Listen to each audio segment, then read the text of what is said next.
박영일 평론가는 제가 알기로는 아들이 하나 있는 걸로 알고 네. 있습니다. 초등학생이고요. 네, 1학년입니다. 근데 지금 아마 우리 시청자분도 아시겠지만 아마 딱 생각하시는 게 저 평론가 저렇게 바쁘신 양반이 애를 어떻게 키우나 아마 하실 것 같아요.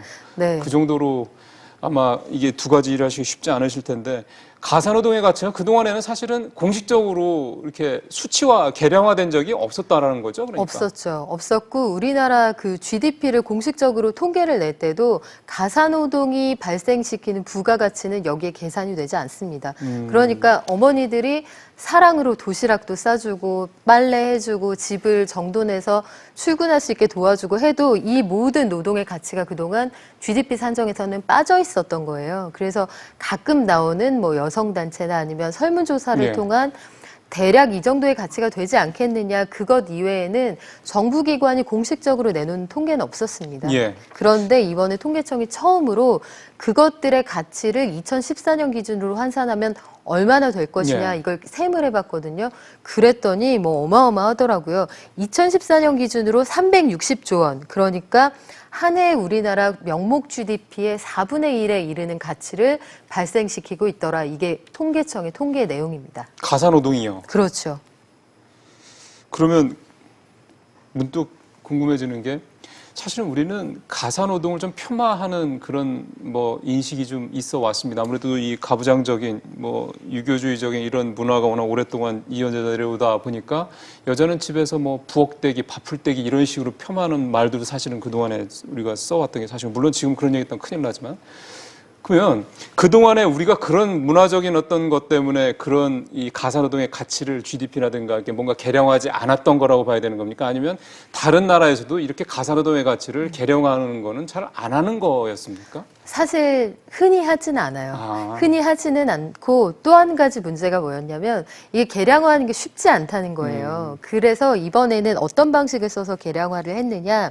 개인 서비스, 뭐 봉사활동에 해당하는 가사노동의 평균 시간에다가 이 직종을 만약에 내가 돈을 주고 사람을 썼다 했을 때 지불하게 되는 그 임금을 적용한 뒤에 그리고 여기에 종사할 수 있는 사람 수를 곱해서 구합니다. 그러니까 산식 자체가 이게 그렇게 구하는 게 맞아? 이런 주장이 나올 수 있기 때문에 예. 이게 공식적으로 구하는 일이 흔치는 않았던 건데요.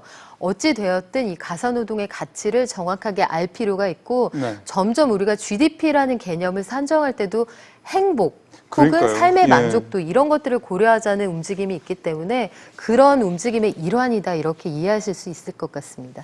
그러면 조금 구체적인 으로 들어가면은 가사노동에서 가장 경제적 가치, 참 말이 어렵습니다만 가장 값어치가 높은 행위는 뭐라고 나왔습니까? 사실 가사노동, 그 무급 가사노동에서 가장 큰 비중을 차지하는 건 우리가 흔히 생각하는 요리하고 빨래하고 집을 정돈하고 이런 것들 있죠. 네, 네. 이걸 소위 가정관리라는 항목으로 분류를 했는데요. 이게 전체 그 부가가치의 한 63% 정도를 차지한다. 이게 통계청의 분석이고요. 예, 예. 그 밖에 어린 아이를 돌보거나 노부모를 부양하는 것, 이런 것, 가족 돌보기의 비중이 한 26% 정도 되는 것으로 그렇게 차지하고 그래요? 있는 것으로 나타났습니다. 그러니까 밥하고 청소하고 뭐 이런 부분들이 비중이 제일 높다. 그건 뭐 충분히 상식적으로 이해가 되는 건데 육아가 뒤쪽으로 좀 밀린 거는 좀 언뜻 납득이 안 가네요. 굉장히 어려운 게 육아 아닙니까? 육아 맞는데요. 사실 제가 실제로 이제 아이를 낳아서 키워보는 그런 입장으로 말씀을 드리면 청소하고 빨래하고 요리하고 이 과정이 육아와 다 연결이 돼 있어요. 그렇죠, 그러니까 사실은. 예, 음식을 맞습니다. 만들어서 아이한테 먹이는 거고 아이가 깨끗한 환경에 있게 하기 위해서 집을 청소하고 세탁하는 거거든요. 그렇죠. 예. 근데 이 두 개를 사실 엄밀히 구별하기가 좀 어렵습니다. 사실은 가사노동 하면은 대한민국 남자들이 별로 할 말이 없지 않습니까?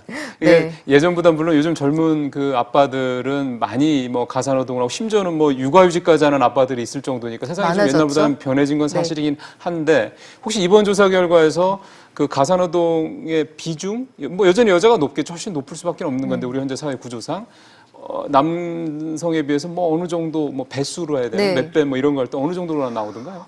성별로 비중을 따져보면 뭐 여성이 차지하는 비중이 76% 정도로 아이고. 압도적으로 예. 높은데요. 그래도 2009년하고 상황을 비교를 해보면요. 5년 사이에 그 가치평가액, 그러니까 남성들이 만들어내는 무급 가사노동의 가치평가액이 40% 가까이 늘었어요. 아, 제법 늘긴 했군요. 여성은 같은 기간에 32% 정도 늘었거든요. 2009년에 한 거를 가지고 5년 뒤라고 하면 2014년이라는 얘기인데, 그럼 지금 말씀하시는 기준이 다 4년 전이죠. 2014년 전 얘기다. 그러면 이제 지금 벌써 한 4년 정도 지났으니 지금은 더 늘었을 거예요. 아마. 그렇게 방향성 그렇게 봐야 되는 거죠. 그렇죠. 예. 여기서 남성들이 만들어내는 부가가치의 증가폭이 더 크다. 이게 무슨 얘기냐면 적극적으로 무급 가사노동에 참여하는 남성들이 늘어나고 있다. 예. 여기에 종사한 남성들이 늘어나고 있다. 이렇게 이해하시면 됩니다. 저는 조금 칭찬받으려고 얘기하는 것 중에 그런 얘기를 합니다. 남편의 연봉이 5천만 원이면, 남편의 연봉이 1억이면 집에 있는 주부의 얘기입니다.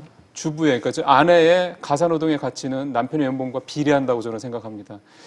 전혀 시청률을 의식한 건 아니고요. 여성 팬들을 고려하신 발언 아닌가요? 아니 정말로 그 네. 정도로 저도 뭐 아이 키워보면서 느꼈던 거지만은 그게 육체적 정신적으로 굉장히 힘든 일이거든요.